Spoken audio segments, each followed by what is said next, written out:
보겠습니다. 신약성경 누가복음 17장 11절부터 19절까지 보겠습니다. 17장 11절부터 19절까지 한 절씩 교독하시고 마지막 절은 함께 봉독하겠습니다. 예수께서 예루살렘으로 가실 때에 사마리아와 갈릴리 사이로 지나가시다가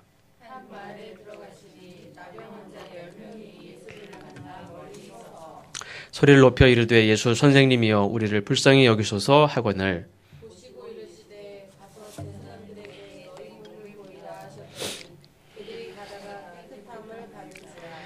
그 중에 한 사람이 자기가 낳은 것을 보고 큰 소리로 하나님께 영광을 돌리며 돌아와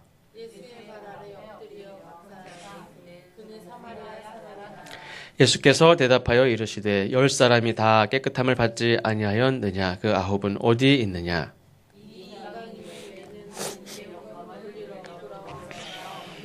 같이 읽겠습니다.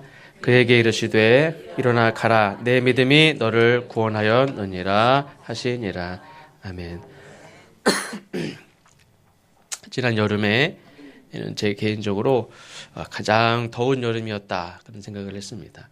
그래서 제일 힘들었던 그런 여름이었다 생각을 했는데 그래서 다들 그러신 분들도 계시겠지만 한창 더울 때는 겨울이 어서 왔으면 좋겠다 생각을 했는데 겨울이 지금 막 시작이 됐는데 제가 아주 분명하게 느끼는 것은 나는 절대 겨울 체질이 아니다 그런 생각을 하게 됐습니다. 저는 원래는 겨울에도 추울 때도 발은 내놓고 잤거든요. 근데 지금은 발을 못 내놓고 자요. 그래서 내가 추위에 많이 약해졌다 하는 생각을 들었는데 그래서 제가 평소 얘기했던 것 중에 하나다 뭐냐면 여름에는 더우면 다 벗어도 덥잖아요. 그렇죠? 다 벗어도 더워요. 근데 겨울에는 좀 더 입으면 되잖아요. 더 입으면 괜찮다. 이렇게 얘기를 했었는데 그래도 겨울이 그래서 낫다. 더 입으면 되니까. 근데 아닌 것 같아요. 추울 때도 더 입어도 추운 거는 춥구나 하는 생각을 어제 느꼈어요. 그러니까 그 축구하러 어제 갔었는데 어제도 영하 3도였다고 그렇게 들었는데 5대5 이렇게 게임해서 가롤교회 B팀이랑 해서 거기에 좀 가롤교회가 두 팀인데 가롤교회 B팀이 잘 못하는 팀이었어요. 그 팀이랑 해서 7대0으로 이겼어요. 그리고 그 다음에 가롤교회 A팀이랑 했는데 잘해요. 근데 잘하고 몸싸움도 있고 막 그 교회 친구들도 막 여기도 맞고 다리도 까이고 막 그래서 인생 확 구겨지는 거를 제 성질 내면 안 되는데 그래서 잘했어요. 근데 그건 1대0으로 이겼어요. 골키퍼가 딱 막았는데 손 딱 맞고 핸들 솔솔솔솔 딱 들어가 버렸어. 그래가지고 그거 아니었으면 비길 뻔했는데 그래서 2승 또 동숙교회도 2승 그렇게 해서 마지막에 동숙교회랑 결승을 했는데 무승부가 됐습니다. 근데 골 득실차로 우리가 7대0으로 앞에서 이겼잖아요. 근데 그 팀은 한 3대0인가로 이겼어요. 우리는 7대0으로 이겨서 골 득실차로 저희가 우승이 됐습니다. 근데 어쨌든 그게 9시 반부터 한 1시 반까지 얼마나 옥상이 추운지 막 바람은 불고 영하 날씨인데 막 다 얼었어요. 그 물도 다 얼고 구장 이쪽 그늘진 쪽에는 얼어가지고 차다가 막 다 미끄러지고 넘어지고 막 그러지더라고요. 그래서 어쨌든 춥다고 이제 안 모이면 안 될 것 같아요. 그래서 추워도 지금 매주 겨울에도 모일 겁니다. 공을 찰 건데 아주 추운 날 아니면 모일 예정인데 기도해 주시고 어쨌든 그 풋살 경기장이 잘 만들어져서 좋은데 핫팩도 막 다 2개씩 주고 막 담요 무릎 담요 같은 거 뭐 이불까지 막 다 가져가서 막 덮고 막 그렇게 했는데 얼마나 추운지 집에 와서 샤워를 하는데 아무리 뜨거운 물을 부어도 몸이 차가워요. 막 몸이 이렇게 차가워서 추워서 그랬습니다. 그래서 지금 생각하면 얼마나 감사한지 모르는데 오늘도 일기예보를 보니까 영하 6도 서울이 영하 6도라고 그러죠. 그래서 뭐 파주 이런 데 영하 11도고 그래서 갑자기 겨울이 시작이 됐는데 뭐 포항 지진 난 포항도 영하 1도라고 하고 아직 집에 못 들어간 분들도 많이 있습니다. 그래서 우리가 추우면 따뜻한 게 얼마나 고마운지도 느끼고 불편하면 어려운 일을 당하는 경우에 어려운 당하는 사람을 보면 우리가 누리고 있는 수많은 것들이 다 감사하구나 하는 것들을 우리가 느끼게 되는 것 같습니다. 얼마 전에 집에서도 이제 가끔 이제 보일러가 조금씩 이렇게 가끔 에러가 나는데 그래서 다시 키면 되고 다시 키면 되고 그랬는데 그날따라 아침에 안 되는 거예요. 그래가지고 막 샤워를 하다가 막 먼저 들어간 사람들이 있었어요. 막 그 찬물 따뜻한 물 안 나온다고 아무리 켜도 계속 에러 나고 안 돼요. 그래서 밖에서 가스 그 불 구가 3개라 거기다가 물을 막 동시에 끓여가지고 막 날라가지고 막 줘서 어떻게 했어요. 저도 어느 날은 탁 하는데 갑자기 찬물이 싹 나오더니 에러 나서 안 돼요. 그래서 그냥 에이 뭐 찬물에 냉수 마찰도 하는 사람도 있는데 뭐 못할까. 그러고서 머리를 감았는데 제 느낌에는 그때 그리고 그 이후에 애들이랑 수가 선생님이랑 거기 옥상에 가롤교회 가서 한번 미리 또 한번 찬 적이 있었거든요. 그때도 좀 추웠죠 좀. 그래가지고 그때도 약간 그리고 감기가 그때 걸린 것 같아요. 어쨌든 간에 근데 가스불에 막 3개를 끓여가지고 날르니까 이것도 다행이다 하는 생각이 들더라고요. 그래서 저 어렸을 때는 제가 어렸을 때 아궁이가 있었거든요. 그래서 아궁이 불 때 가지고 이렇게 물 퍼서 목욕도 하고 막 그랬던 적이 있는데 아궁이 없었죠. 그렇죠. 연탄은 아마 있었을 것 같은데 제가 아주 오래된 사람은 아닌데 어쨌든 아궁이가 있었습니다. 그래서 불 떼고 그렇게 물 퍼다가 기름 푹푹 나는데 퍼다가 물 담아서 깊은 다라에다가 해주면은 맨 처음에 따뜻한데 점점 나올 때는 막 이렇게 미지근해가지고 막 나오고 그랬던 적이 있는데 이런 것만 봐도 막 가스불만 3개만 키면서도 불편하긴 하지만 다행이다 하는 생각을 했던 적이 있습니다. 그리고 우리가 잘 알듯이 뭐 아프리카나 무슨 이렇게 물이 없는 그런 수도가 없는 그런 나라들 보면 개울물 그냥 마시거나 흙탕물에 그냥 엎어져가지고 물 마시는 애들 많죠. 그래서 우물을 못 파도 이 필터라도 이렇게 제공하고 그렇게 하는 경우도 많이 보는데 우리가 따뜻한 물로 샤워하고 물 이렇게 마음껏 마시고 할 수 있는 것도 얼마나 감사한 일인지 모릅니다. 그래서 오늘 우리가 당연하게 여기는 것들 사실은 우리가 예전에는 이렇게 이랬으면 좋겠다 이런 상상만 하던 그런 일들이 였던 거죠. 근데 지금은 다 이루어져서 정말 고마운 일들이 많이 있습니다. 저희 어머니 전에도 늘 얘기했던 게 지금 강화 옆에 보름도라는 섬이 있는데 그 보름도라는 섬에 저도 7살 때까지 목회하시면서 제가 7살 때까지 거기 살았는데 그때 얘기를 하신 것 중에 하나가 뭐냐면 제발 그 수도 나오는 데 있었으면 좋겠다. 수도 나오는 집에 살면 좋겠다.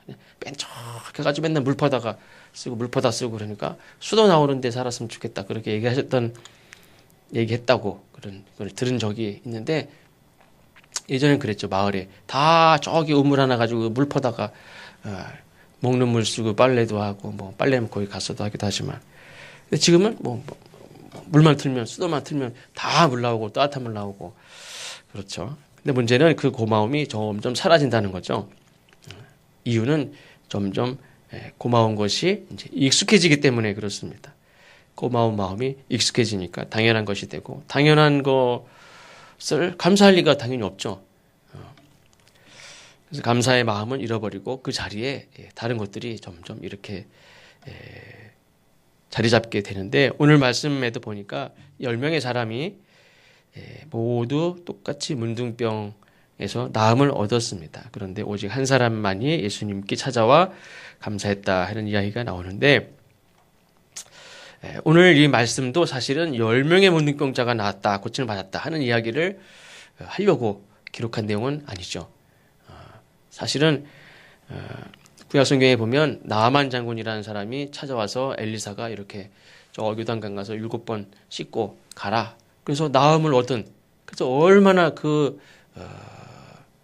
기적적인 일입니까? 그래서 문둥병은 천벌로 여겨지는 벌인데 사실은 문둥병이 싹 나았다는 건 성경이나 이런 데 외에는 거의 나은 기록이 없죠. 그냥 더 진행되지 않고 아니면은 뭐 이렇게 지금은 이제 얀센병 그 약을 먹고 이렇게 더 진행되지 않고 그냥 사는 사람들도 있고 가능하지만 그게 낫는 경우는 사실 뭐 없습니다. 그런데 한 명도 아니고 10명의 문둥병자가 고침을 받았다 하는 거는 굉장한 아주 놀라운 일이죠. 근데 예수님이 정말 하고 싶은 말씀은 10명이 낫다. 한 명도 아니고 10명이 그냥 그날로 다 낫다. 이 얘기를 하려고 하시는 게 아니라 감사함으로 하나님께 영광을 돌림으로 구원받은 사람이 여기 있다. 하는 것을 말씀하고 있다. 본문 말씀에 보면 13절에 소리를 높여 예수 선생님이여 우리를 불쌍히 여기소서 이렇게 10명의 문둥병자가 소리를 지릅니다. 그리고 15절에 보면 그 중에 한 사람이 자기가 나은 것을 보고 큰 소리로 하나님께 영광을 돌리며 돌아와 예수의 발 아래 엎드려 감사하는 장면이 나옵니다. 13절 말씀은 문둥병을 고쳐달라고 10명이 소리 지르는 내용이고 15절은 감사하는 내용입니다. 앞에는 내 병을 고쳐달라고 예수님을 막 부르는 소리고 15절은 감사하다고 소리를 지르는 겁니다. 10명의 문둥병자들은 예수님을 만나는 순간에 예수님이 그냥 쓱 지나가시면은 고침을 받을 수 없다. 절박함에 막 소리를 지르는 거죠. 소경, 거지, 바디메오가 막 예수님을 부르듯이 조용하라고 해도 막 부르듯이 10명의 문둥병자도 막 소리를 질렀습니다. 막 절박하니까 소리를 더 지르죠. 막 그냥 가실 것 같으니까 막 소리를 더 지릅니다. 상황이 절박할수록 소리가 더 커집니다. 그러면 그 절박한 심정으로 막 소리를 질러서 도와달라고 했으면 그 병을 고침받았으면 감사도 그만큼 대단해야 되잖아요. 그렇죠? 고침을 받은 사람의 그 감격도 대단하다 이렇게 예상이 되는데 감사도 막 커야 되지 않습니까? 어떻게 보면 이 추수감사절은 어떻게 보면 뭐 행사도 많고 뭐 요란하기도 하고 막 그렇게 하죠. 근데 그럴 필요도 있어요, 사실은. 아니 하나님 앞에 도와달라고 할 때는 안 도와주면 나 죽는다고 그러고 막 소리 지르고 막 그렇게 된 사람이 어떻게 다른 사람들에게는 있을 수도 없는 그 병이 나았는데도 불구하고 그 감사는 너무너무나 조용해. 도와달라고 할 때는 큰 소리를 내고 감사는 조용히 하는 게 맞습니까? 아니죠. 간절하게 도와달라고 할 것만큼 감사도 꼭 큰 소리로 요란하게 하라는 게 아니라 감사도 그에 합당해야 될 줄로 믿습니다. 도와달라고 할 때는 막 죽을 것 같이 태풍 불듯이 하다가 감사해야 할 때는 그냥 조용히 감사합니다. 문자로 띡 남기면 그런 거라도 하면 다행인가요? 무엇인가 간절한 문제로 기도할 때 간절하다면 그의 하나님이 은혜로 우리에게 은혜를 베푸셨다면 그 감사도 그 간절한 기도만큼 또 그만큼 감사도 이어져야 할 줄로 믿습니다. 그러면 왜 이게 감사로 이어지지 못했느냐? 이 10명의 사람들, 9명의 사람들 특별히 왜 분명히 고침을 받았는데도 주님을 찾아와서 감사하지 못했느냐? 그 감사하는 자리에 뭐 요란하게 감사하고 소리 지르란 말이 아니라 최소한 감사의 자리에 나타나야 되는데 감사하는 모습이 있어야 되는데 왜 나타나지 않았느냐? 제 생각으로는 고침을 받은 것 너무 기쁘죠. 그러니까 이것을 아마 자랑하느라고 가족이든 친구든 막 그렇게 집으로 가지 않았을까 생각이 듭니다. 이 건강해진 모습을 가족, 친구들에게 보이고 싶은 마음은 뭐 당연히 하죠. 그런데 이 건강해진 모습은 가장 누구에게 먼저 보여야 되느냐? 분명히 예수님은 제사장에게 보여라. 이거는 이 제사장이 이제 다 나았다라고 말을 해줘야 이 사람이 정말 나은 겁니다. 그런 의미도 있는데 어쨌든 이 가장 먼저 건강해진 모습을 누구에게 보여야 되냐면 건강을 허락하신 그 하나님께 감사해야죠. 그리고 돌아가서 가족에게 이웃에게 이야기를 하고 은혜를 나누고 교제의 시간을 나눠도 충분하다. 그래서 감사의 이 기회는 사실은 이렇게 뒤로 미루면 거의 100% 기회가 사라집니다. 다음에 감사하다고 얘기해야지. 하지만 사실 우리가 얼마나 이런저런 이 복잡한 세상에 살면서 다 잊어버리는지 몰라요. 기회만 사라지는 게 아니라 그 마음도 사라져요. 뭔가를 이렇게 받았을 때는 고마운데 그 얘기를 못하고 지나가면 나중에 보면 이거 우리 집에도 있는데 아니면 이거 난 지금 필요 없는데 아니면 지나다 보면 이거 유통기한도 지나고 아니면 지나다 보니까 이거 어디 갔는지도 모르고 나중에 보면 이거 누가 줬는지도 몰라요. 감사의 기회가 뒤로 미뤄지면 분명히 거의가 기회를 잃어버립니다. 그리고 그 마음도 사라져요. 왜 우리가 그 청교도들이 이렇게 정하고 지켰던 이 추수감사절을 우리가 지키느냐 그렇게 얘기할 수도 있고, 우리 농사도 짓지 않는데 무슨 추수감사절을 11월에 지키느냐 이렇게 물을 수도 있지만, 추수감사절의 핵심은 그 척박한 땅에서 그 새로운 땅에서 하나님 생명을 지켜주시고 또 그곳에서 첫 수확을 얻게 하신 그 하나님께 감사하는 마음, 또 추수의 감격, 이거를 잊지 않으려고 부단히 노력을 했어요. 그 사람들이. 돈 벌으려고 노력한 것보다, 아이들을 가르치려고 노력한 것보다, 저 그 원주민들하고 싸워서 이기려고 전쟁한 것보다 더 노력한 것이 뭐냐면, 하나님이 주신, 나를 오늘 살게 하신 이 생명 주신 거, 수확하게 하신 이 감격을, 감사를 잊지 않으려고 부단히 더 노력을 했다. 그 감사를 잊지 않으려고 노력한 그것을 우리가 그거를 잃어버리지 말자 하는 거지. 사실은 어느 날짜에 하는 게 뭘 중요합니까? 오늘 본문에 등장하는 10명의 문둥병자들이 기적과 같은 역사를 체험하고도 하나님께 나아가지 못했어요. 감사하지 못했어요. 이건 당연한 거 아닙니까? 문둥병이 나았는데도 감사하지 못했어요. 그런 의미에서 우리는 우리 삶에서 감사를 표현하고 감사를 회복한다는 게 사실 쉽지 않구나. 사람들이 그래요. 문둥병이나 나아야 좀 어디 감사하지, 웬만한 거 감사합니까? 감사하게 생각하지 않아요.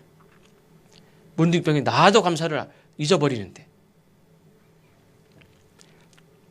죽을 때 후회하는 25가지라는 책이 2011년에 이렇게 출간돼서 많은 사람들에게 읽혔는데, 이 오츠 슈이치라는 사람은 이 호스피스 전문의인데, 이 사람이 많은 사람들을 만나잖아요. 그러니까 이 사람이 이렇게 상담도 하고 위로도 하고 기도도 하고 하면서 또 질문도 많이 했는데, 그 질문 중에 하나가 뭐냐면, 당신은 인생에서 무엇을 가장 후회합니까? 이렇게 질문했답니다.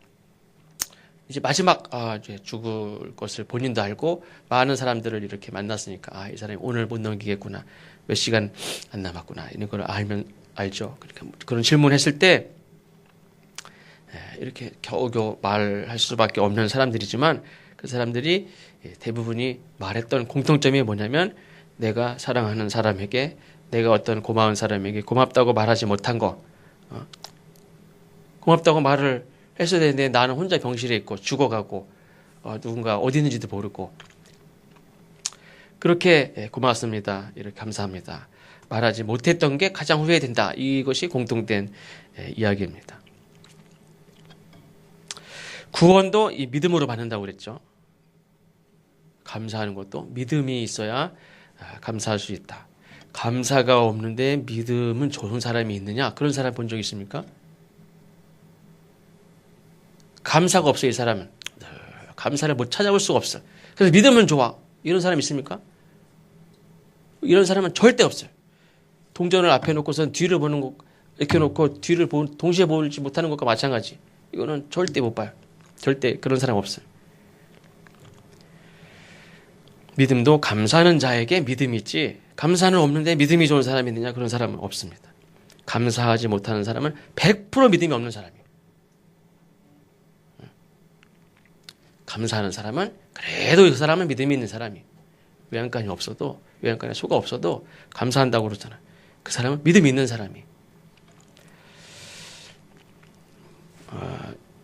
이 10명 중에 단 한 사람이 구원받았는데, 병이 나았기 때문에 구원받았느냐? 병이 나은 것도 하나의 구원으로 볼 수 있죠. 이게 천벌이라고 생각했으니까, 하나님 주셨으니까 질병에서 구원받았어요. 근데 병은 사실 나았다가 또 걸리는 것도 병이에요. 언젠가 안 늙습니까? 병이 오늘 이번에 감기 안 걸렸다고 내년에 또 안 걸립니까? 사람이 병이 나은 게 중요한 게 아니에요. 하나님 병을 낫게 하셨으면 그것을 통해서 하나님을 바라보고 하나님을 신뢰하고 하나님께 감사하고 하나님 주시는 구원을 얻는 게 더 중요하지. 내가 살면서 병이 한두 가지입니까?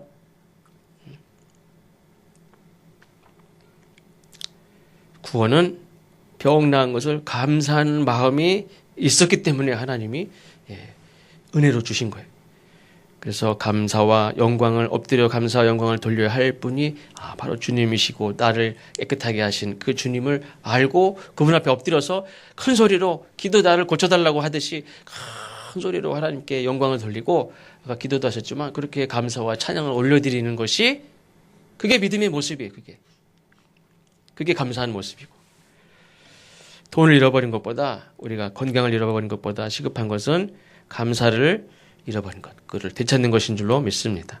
그래서 신앙생활이 건강하지 못하고 병들어가고 약해지는 것은 감사하는 마음, 감사의 능력이 잃어버렸기 때문이다. 우리 모두가 잃어버린 마음, 말씀의 제목인데 특별히 감사를 회복해야 될 줄로 믿습니다. 하나님이 베푸신 은혜는 분명히 구체적으로 있어요. 문둥병 환자도 분명히 문둥병이 구체적으로 증거가 확실해 있어요. 그게. 하나님 우리에게 주신 것은 그냥 애매모호한 것이 없어요. 다 구체적으로 분명하게 있습니다.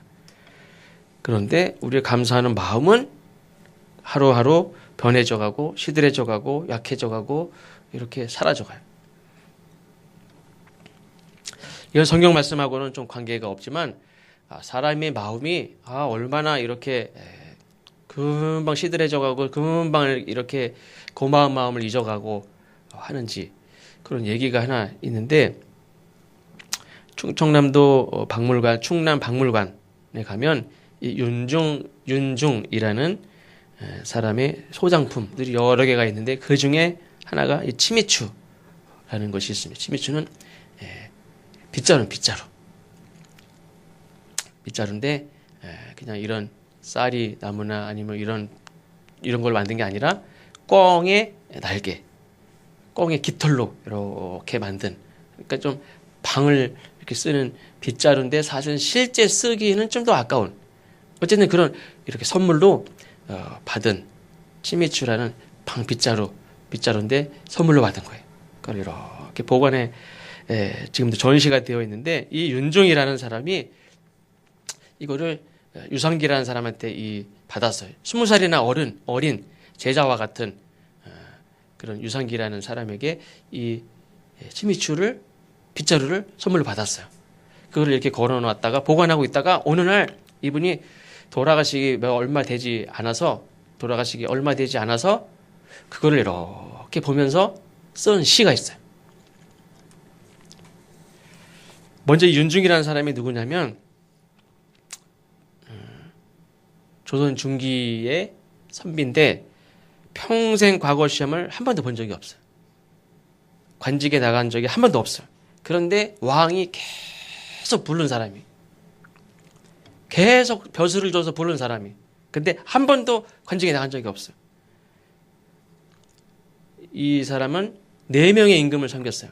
4명의 임금이 지나가면서 4명의 임금이 계속 벼슬을 줘서 불렀어요. 근데 한 번도 벼슬이 나가지 않은 사람이 처음에 이 효종 9년에 30살인데 이때는 학문과 덕행이 뛰어나고 그래서 과거 시험을 치르지도 않았는데 효종이 벼슬을 줘서 불렀어요. 이거는 어떻게 보면 다 과거를 시험을 통과해 불러야지 왜 이 사람만 특별히 불러요? 그런데도 불구하고 특별히 이 사람 벼슬을 줘서 불렀는데 그때 나가지 않았어요. 1694년에는 이조 참판, 공조 판서, 우참찬, 좌참찬 이런 거 잘 모르겠는데 이게 종 2품 벼슬이래요. 그러니까 우리 그 종로 이렇게 그 경복궁인가요? 쭉 이렇게 1품, 2품, 3품, 4품 그거 있잖아요. 그럼 2품이면 굉장히 높은 고위직이죠. 저 앞에서 두 번째니까. 이 종 2품 한 번도 과거급제도 본 적도 없고 관직에 아직 나간 적도 없고 호봉을 쌓은 적도 없는 그냥 있는 사람을 임금님이 종 2품 벼슬을 내려서 불렀어요. 근데도 안 나갔어요. 상소해서 계속 못 나간다 그래가지고 그거를 결국에 사직했어요. 나이가 81세 때 숙종 임금 때는 숙종이 이 윤중이라는 사람을 선대 왕으로부터 계속 이름을 들었는데 이 숙종 임금도 이 윤중이라는 사람 얼굴을 본 적이 없어요. 이 사람이 너무나 훌륭한 사람인 걸 알기 때문에 나이 81세 노인인데도 이 사람을 우의정에 딱 벼슬을 내리고 불렀어요. 과거급제도 보자고 한 번도 관직에 나가지도 않은 사람을 81세 노인을 이 숙종 임금이 우의정 벼슬을 딱 내려서 불렀어요. 근데 이 윤중이라는 사람이 14번이나 상소를 올렸대요. 안 됩니다. 안 나갑니다. 안 나갑니다. 14번이나 올려서 결국에 왕이 포기를 했어요. 그리고 그 다음 1년 후에 또 왕이 또 한 번 또 불렀어요. 근데 이번에는 18번이나 상소문을 18번이나 올려서 결국엔 안 나갔어요. 그래서 이런 사람을 뭐라고 그러냐 백의정신이래. 백의정신. 선비로서 관직을 한 번도 입어보지도 않고 정승에 올라간 사람이에요. 선비로서 과거 한 번도 치르지 않고 정승까지 올라간 사람. 관복을 한 번도 입어보지도 않았는데 정승까지 올라간 사람. 나라에서 20번이나 벼슬을 내렸대요. 근데 86살 세상을 뜰 때까지 벼슬이 한 번도 안 나갔대요. 인조임금, 효종임금, 현종임금, 숙종임금 네 임금을 섬겼는데 그 임금 얼굴을 한 번도 보지도 않고 정승에 그냥 올라갔던, 물론 정승을 이렇게 반납하긴 했지만, 그래서 이 사람은 원래부터 그냥 벼슬을 싫어하는 사람이냐? 꼭 그렇진 않죠. 근데 물론 시대가 당쟁 때문에 조정이 바른 길을 걸어가고 있지 않기 때문에 내가 거기에 나갈 필요가 없다. 그냥 후학들 이렇게 가르치고 이렇게 한 사람이죠. 이 사람인데 이 사람이 이제 유상기라는 사람이 이렇게 빗자루를 선물한 거예요. 선물한 거를 이렇게 보면서 그 사진 한번 보여주시죠.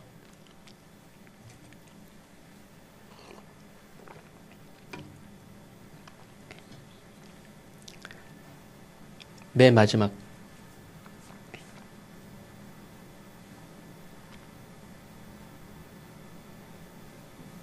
맨 마지막. 네. 요 빗자루가 그 빗자루입니다. 박물관에 있는 빗자루. 이거 인터넷에서 이렇게 퍼오긴 했지만 요 그 빗자루를 이렇게 보면서 쓴 시입니다. 제가 읽어볼게요. 무정자물 유의자인 물죽 무계 인즉 역천 추호추호 일의기일 이인이 변호 희. 그래서 거기 그냥 해석한 걸 읽겠습니다. 감정이 없는 게 물건이라면 생각이 있는 게 사람이거늘 물건은 그대로 변함이 없는데 사람의 마음은 쉽게 변한다. 빗자루야 빗자루야 내 여기 온 지 얼마 됐다고 사람의 마음이 그새 변하나. 슬픈 일이다. 이 사람은 어떻게 보면 저는 사도바울 같다 그런 생각했어요. 그렇게 당쟁에 세상의 정치에 이런 거에 시달리지 않고 관직에 나가지 않고 나는 세상 사람들이 야 너만 잘났냐 이렇게 볼 수도 있죠. 그렇지만 그래도 이렇게 세상에 나가서 그렇게 휘둘리지 않고 나는 그냥 후학들 잘 가르치고 이렇게 살려고 했지만 사실은 자기 마음이 그래도 계속 변하고 있는 자기 마음 변하는 자기 마음을 이렇게 붙들으려고 하는 그런 마음이 여기 담겨 있지 않나. 그래서 저 빗자루는 유상기란 그 20살이나 어린 사람이 늘 이렇게 이분한테 질문도 하고 토론도 하고 막 이랬던 사람이래요. 근데 이 사람이 이렇게 선물로 전 이거 보면서 이게 언제 줬더라. 근데 이걸 보면서 세월이 이렇게 지나는데 얼마 지났다가 물건은 그냥 그대로 있는데 사람의 마음은 이렇게 금방 변하는 자기 마음. 또 그렇고 세상 사람들 마음도 그렇겠죠. 이렇게 변하는 이런 것들 보면서 사람의 마음이 이렇게 변하는구나. 어떻게 보면 우리가 볼 때는 이 사람은 진짜 변하지 않는 마음을 가지고 평생 살아온 사람이라고 볼 수도 있는데 이 사람은 그 내적으로는 변하고 있는 흔들리는 이런 마음을 이렇게 적고 있지 않나 이렇게 생각하면서 나라에 충성하겠다는 마음도 또 평생 사랑하겠다고 하는 사랑도 또 이렇게 나는 이렇게 내가 관직에 나가지 않고 후학들을 기르는 게 내 도리지라고 생각하고 이렇게 마음을 잡고 뜻을 정하고 살아가는 그 마음도 막 흔들리고 변해가고 하는 것을 또 붙들고 잘 살아가려고 하는 그런 마음을 보는데 우리가 베드로도 그렇죠. 죽는 데까지 제가 가겠습니다 했던 그 베드로의 마음도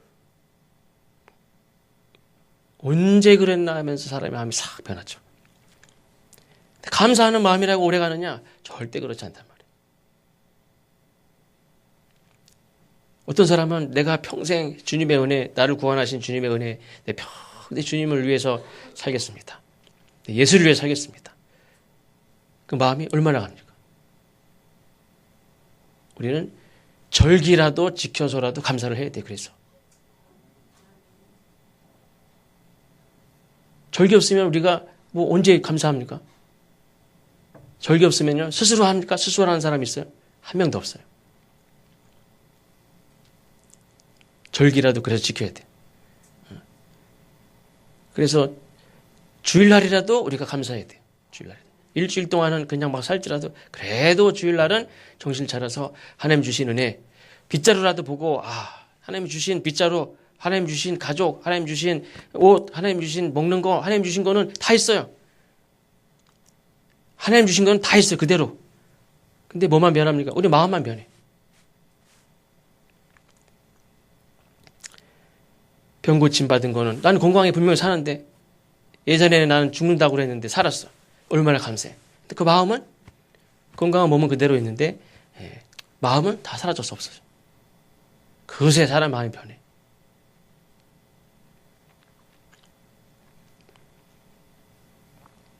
제가 대학교 다닐 때 대학에 이렇게 학내 사태 때문에 이렇게 막 데모도 하고 그런 적이 있어요. 그때 이렇게 임원들을 뭐 이렇게 학생회장들이랑 뭐 임원들 이렇게 해서 나가서 데모하는데 그때 그 앞에 나갔던 사람이 혈서를 쓴 적이 있어요. 제가 여기 혈서를 한번 쓴 적이 있어요. 그거 가지고 이렇게 썼어요. 다 같이 글씨를 하나 딱 썼는데 그때 기도했던 내용이 그때 기도했던 게 예수를 위해 산다. 그 마음이 얼마나 갑니까? 전에도 이제 그 말씀 드렸죠. 어떤 목사님이 나는 절대로 죄를 짓지 않으리라. 혈서를 써서 앞에다 붙였대잖아요. 그 강대상 앞에, 강대상이 아니라 서지 앞에다. 3일 만에 떴대잖아요. 응? 사람의 마음은 그렇게 혈서 쓴다고 되는 것도 아니에요.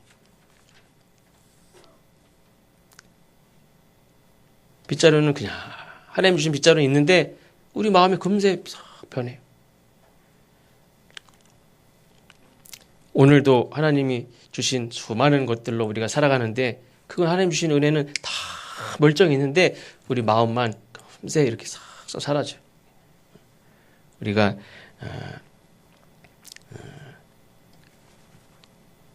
내가 왜 이렇게 힘들게 어렵게 이렇게 신앙이 약해지고 이렇게 사나? 다른 데 있는 게 아니라 내가 감사를 잃어버렸기 때문에 그래. 하나님이 주신 게 풍족하지 않아서가 아니라 하나님이 우리를 힘들게 하셔서 그런 게 아니라 우리 안에 감사를 잃어버렸기 때문이다.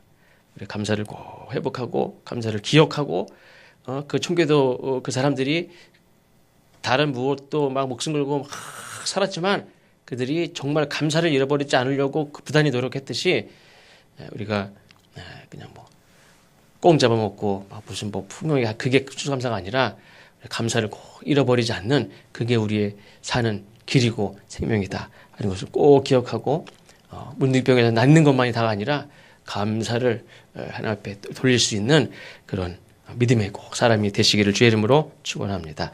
기도하겠습니다. 우리 다 같이 잠깐 기도하겠습니다.